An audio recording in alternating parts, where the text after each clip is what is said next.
নমস্কার, আরও একবার সবাইকে আন্তরিক অভিনন্দন। আজকের এই আলোচনাটি শুধুমাত্র ধনুরাশির মানুষদের জন্যই গুরুত্বপূর্ণ থাকবে, কারণ আজকের এই আলোচনার মধ্যে দিয়ে আমরা জানবো সম্পূর্ণ আগস্ট 2025 ধনুরাশির মানুষদের জন্য কেমন থাকতে চলেছে সেই সম্বন্ধে। সম্পূর্ণ আগস্ট মাসে নবগ্রহ কোথায় ট্রানজিট করবেন, কোথায় কোথায় দৃষ্টি ফেলবেন, কোন কোন গ্রহ রাশি পরিবর্তন করবেন, আর তার উপর নির্ভর করে আপনাদের স্বাস্থ্য, আপনাদের পরিবার, আপনাদের ভাগ্য, কর্ম, সন্তান প্রতিটি বিষয়কে ডিটেলস আলোচনা করব according to house, according to planet. তো সম্পূর্ণ ভিডিওটি অবশ্যই দেখুন। আলোচনা যদি ভালো লাগে লাইক, কমেন্ট এবং শেয়ার করতে পারেন।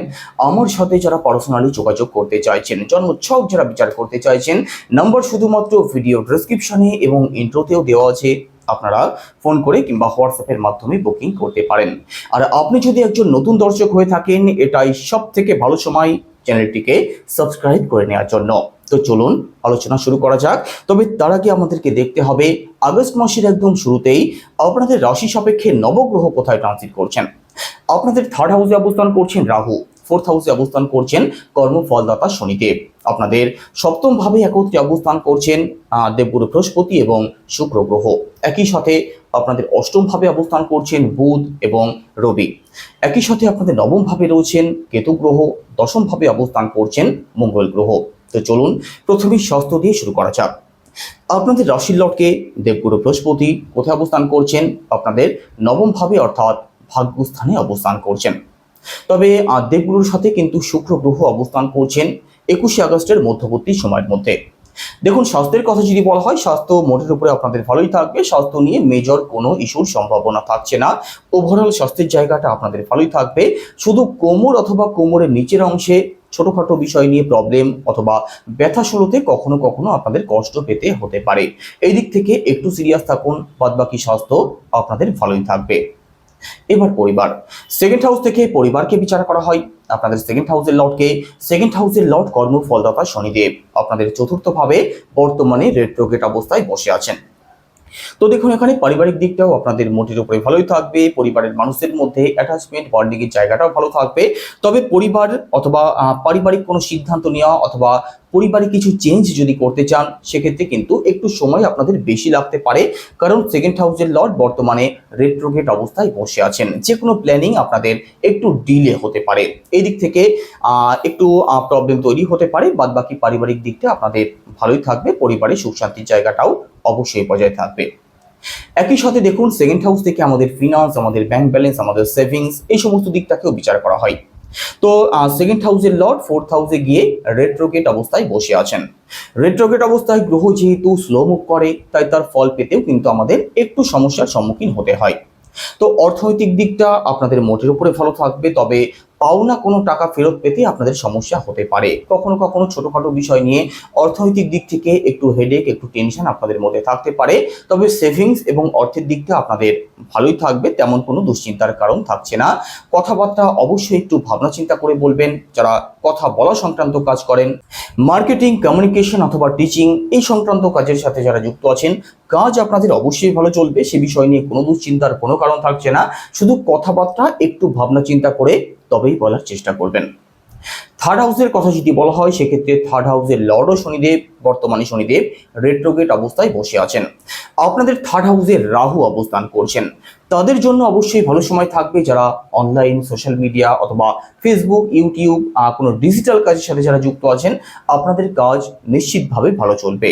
তবে আপনাদের মধ্যে কখনো কখনো একটু লেজিনেস আপনি লক্ষ্য করতে পারবেন। একই সাথে দেখুন, লং ট্রাভেল, স্পিরিচুয়াল ট্রাভেল আপনাদের হতে পারে। ছোটখাটো বিষয় নিয়ে ভ্রমণ আপনাদের হতে পারে। কাজের দিক নিয়ে ছোটাছুটি আপনাদের বেশি হতে পারে। সাহস, আত্মবিশ্বাসের একটু অভাব আপনাদের মধ্যে লক্ষ্য করা যেতে পারে। ছোট ভাই বোন, কাছের আত্মীয় স্বজন, পাড়া প্রতিবেশী এদের সাথেও কিন্তু অ্যাটাচমেন্ট বন্ডিং এর জায়গাটা এই সময় খুব ভালো না থাকতে পারে। ছোটখাটো বিষয় নিয়ে আর্গুমেন্ট তৈরি হতে পারে। সেদিক থেকে সিরিয়াস থাকবেন, কারণ থার্ড হাউস থেকে এই সমস্ত দিকগুলোকে বিচার করা হয়। আর থার্ড হাউসে রাহু অবস্থান করছেন, তো এই সমস্ত দিক থেকে প্রবলেম তৈরি হতে পারে। প্রপার্টির কথা যদি বলা হয়, ফোর্থ হাউস থেকে প্রপার্টিকে বিচার করা হয়। দেখুন, দেবগুরু বৃহস্পতির ঘরে শনিদেব বর্তমানে রেট্রোগেট অবস্থায় বসে আছেন। ফোর্থ হাউসই আমাদের প্রপার্টির জায়গা। তো এখানে প্রপার্টি সংক্রান্ত কোনো ডিল যদি ফাইনাল করতে চান, প্রপার্টি সংক্রান্ত কোনো এগ্রিমেন্ট যদি সাইন করতে চান, প্রপার্টি যদি সেল পারচেস করতে চান, সেক্ষেত্রে একটু সময় আপনাদের বেশি লাগতে পারে। তবে প্রপার্টি দিক থেকে ভাগ্যের সাপোর্ট আপনি অবশ্যই পাবেন। এখানে আপনাদের রাশির লর্ড এবং আপনাদের 4th হাউসের লর্ড দেবগুরু বৃহস্পতি আপনাদের ভাগ্যস্থানে অবস্থান করছেন। তো প্রপার্টি সংক্রান্ত দিক থেকে ভাগ্যের সাপোর্ট আপনি অবশ্যই পাবেন, ভালো থাকবে।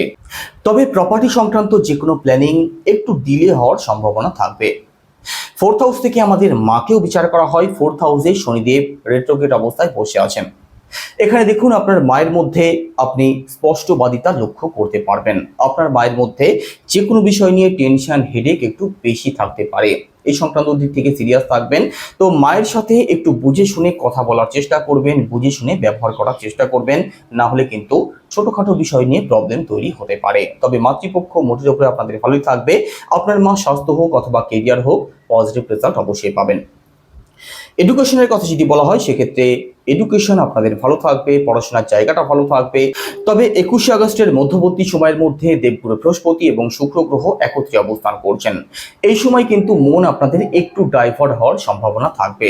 তো 21 তারিখের মধ্যবর্তী সময়ের মধ্যে কোনো এক্সাম যদি থাকে, কোনো কম্পিটিশন যদি থাকে, সেক্ষেত্রে ইফোর্ট আপনাদেরকে দিতেই হবে। তার পরবর্তী সময়টা পড়াশোনা খুব ভালো থাকবে। এডুকেশনাল কিছু সিদ্ধান্ত যদি নেওয়ার থাকে, নতুন অ্যাডমিশন যদি নিতে চান, সেক্ষেত্রে 21শে আগস্টের পরবর্তী সময়টাই আপনাদের জন্য ভালো থাকবে। বাদবাকি পড়াশোনার জায়গাটা মোটের উপরে আপনাদের অবশ্যই ভালো থাকবে। এবার রিলেশন, পঞ্চম ভাব থেকে রিলেশনকে বিচার করা হয়। আপনাদের পঞ্চম ভাবের লর্ডকে, আপনাদের পঞ্চম ভাবের লর্ড মঙ্গল গ্রহ কোথায় অবস্থান করছেন? মঙ্গল আপনাদের দশম ভাবে অবস্থান করছেন। তো দেখুন, এখানে দশম ভাবে মঙ্গলের অবস্থান ভালোই থাকছে। তো রিলেশনের জায়গাটাও আপনাদের ভালোই থাকবে, তেমন কোনো প্রবলেম তৈরি হওয়ার জায়গা থাকছে না। পঞ্চম ভাব থেকে আমাদের সন্তানকেও বিচার করা হয়। তো সন্তান পক্ষ আপনাদের ভালো থাকবে। সন্তান নেওয়ার প্ল্যানিং যারা করছেন, অর্থাৎ ফ্যামিলি প্ল্যানিং যারা করতে চাইছেন, আপনাদের জন্যও সম্পূর্ণ আগস্ট মাস ভালো থাকবে। ওভারঅল সন্তান পক্ষ আপনাদের অবশ্যই ভালো থাকবে।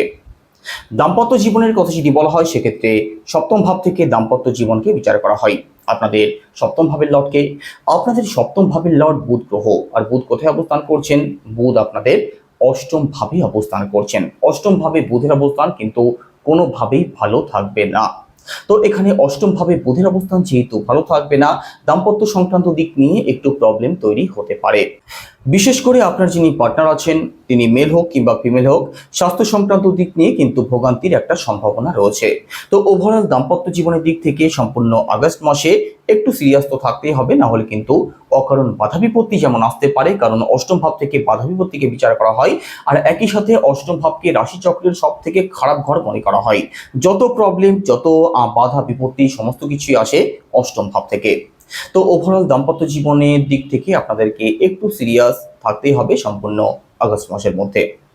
এবার ভাগ্য, নবম ভাব থেকে ভাগ্যকে বিচার করা হয়। আপনাদের নবম ভাবের লর্ড রবি আপনাদের অষ্টম ভাবে অবস্থান করছেন। তবে এখানে 17 আগস্টের পরবর্তী সময়ে নবম ভাবের লর্ড নবম ভাবে প্রবেশ করবেন। 17 আগস্টের আগে পর্যন্ত ভাগ্যস্থান কিন্তু মোটেও ভালো থাকবে না। এই সময় বড় কোনো ডিসিশন না নেওয়াটাই আপনাদের জন্য বেটার হবে। এই সময় কোনো কাজের শুভারম্ভ হোক, বড় কোনো ইনভেস্ট হোক, না করাটাই আপনাদের জন্য বেটার হবে। বড় কোনো ইনভেস্টমেন্ট যদি করতে চান, সেক্ষেত্রে 17 আগস্টের পরবর্তী সময়টাই আপনাদের জন্য ভালো থাকবে। 17 আগস্টের পরবর্তী সময়ে লং ট্রাভেল, স্পিরিচুয়াল ট্রাভেল আপনাদের হতে পারে। পিতৃপক্ষ আপনাদের ভালো থাকবে, উচ্চশিক্ষার জায়গাটাও ভালো থাকবে। তবে তার আগের যে সময়টা, অর্থাৎ 17 আগস্টের মধ্যবর্তী সময়টা কিন্তু আপনাদের জন্য ভালো থাকবে না। আপনাদের নবম ভাবে কেতু অবস্থান করছেন। 17 আগস্টের আগের কথা বলছি। আপনাদের নবম ভাবে কেতু অবস্থান করছেন, একই সাথে ভাগ্যস্থানের লর্ড আপনাদের অষ্টম ভাবে অবস্থান করছেন। তো 17 আগস্টের মধ্যবর্তী সময়টা যে কোনো দিক থেকে আপনাদের জন্য চ্যালেঞ্জিং অবশ্যই থাকবে। যে কোনো কাজ হতে কিন্তু এই সময় প্রবলেম অবশ্যই ফেস করতে হতে পারে। তো একটু সিরিয়াস থাকবেন। তবে 17 আগস্টের পরবর্তী সময়টা আপনাদের জন্য যে কোনো দিক থেকেই ভালো থাকবে। কেরিয়ারের কথা যদি বলা হয়, সেক্ষেত্রে দশম ভাব থেকে কেরিয়ারকে বিচার করা হয়।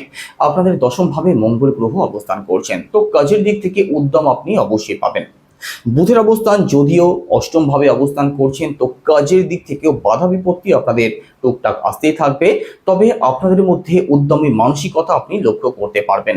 সম্পূর্ণ আগস্ট মাসের মধ্যে নিজের কাজের প্রতি একটু সিরিয়াস থাকুন, তাহলে দেখবেন যে কোনো প্রকার সমস্যা থেকে আপনি অবশ্যই বেরিয়ে আসতে পারবেন। কি উপায় অবলম্বন করতে হবে সেটা আমি একদম শেষে আলোচনা করব। তবে আবারও বলছি, সম্পূর্ণ আগস্ট মাসের মধ্যে কেরিয়ারের দিক থেকে বড় কোনো ডিসিশন না নেওয়াটাই কিন্তু আপনাদের জন্য বেটার হবে।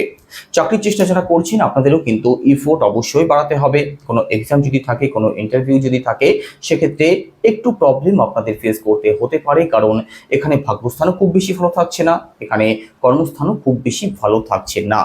17 আগস্টের পরবর্তী সময় তবুও ভাগ্যের সাপোর্ট আপনি অবশ্যই পাবেন। তবে আবারও বলছি, ইফোর্ট কিন্তু আপনাদেরকে বাড়াতেই হবে। ব্যবসার কথা যদি বলা হয়, সেক্ষেত্রে সপ্তম ভাব থেকে ব্যবসাকে বিচার করা হয়। সপ্তম ভাবের লর্ডকে আপনাদের সপ্তম ভাবের লর্ড বুধ গ্রহ, আর ব্যবসার কারকও বুধ গ্রহ, আর বুধ আপনাদের অষ্টম ভাবে ম্যালিফিক অবস্থায় বসে আছেন। ব্যবসার দিক থেকেও কিন্তু একটু প্রবলেম, একটু হেডেক অবশ্যই থাকবে। ব্যবসাতেও আপ অ্যান্ড ডাউন আপনি লক্ষ্য করতে পারবেন সম্পূর্ণ আগস্ট মাসের মধ্যে। অনেকের এটা মনে হবে যে আপনি তো সমস্ত কিছুই নেগেটিভ বলছেন। তো দেখুন, এখানে নেগেটিভ পজিটিভ নয়, সম্পূর্ণ আগস্ট মাসের মধ্যে নবগ্রহের অবস্থানই এরকম থাকছে, কিছুটা পজিটিভ আবার কিছুটা নেগেটিভ। তো যে সমস্ত দিক থেকে নেগেটিভ গ্রহে প্ল্যানেট অবস্থান করছেন, সেই সংক্রান্ত দিক থেকে একটু সিরিয়াস তো আপনাদের থাকতেই হবে। বাদবাকি দিকটাও ভালো থাকবে। আপনার জন্মছকে এই সমস্ত গ্রহগুলি যদি খুব ভালো অবস্থায় থাকেন, সেক্ষেত্রে কিন্তু এতটা নেগেটিভ প্রভাব নাও পড়তে পারে। তবে কারো জন্মছক এখানে বিচার হচ্ছে না, গ্রহের অবস্থান অনুযায়ী রাশিতে কি অবস্থান আপনাদের কি প্রভাব আপনাদের করতে পারে সেটাই আলোচনা করছে। তো দেখুন, এখানে কি উপায় অবলম্বন করবেন। প্রথমত বুধের বীজ মন্ত্র জপ করতে হবে। সেটা কি? ওম ব্রাম ব্রিম ব্রংসা বুধায় নমঃ, রোজ 108 বার। একই সাথে রবির বীজ মন্ত্র জপ করুন। সেটা কি? ওম হ্রাম হিম ভ্রংসা সূর্যায় নমঃ, এটাও রোজ 108 বার। যদি সম্ভব হয় স্নানের পর সূর্যকে জল অর্পণ করুন। পজিটিভ রেজাল্ট আপনি অবশ্যই পাবেন। যে কোনো বাধা বিপত্তি থেকে আপনি অবশ্যই বেরিয়ে আসতে পারবেন। তো কেমন লাগলো আলোচনা অবশ্যই কমেন্টে জানাবেন। সবাই ভালো থাকুন, সুস্থ থাকুন। নমস্কার।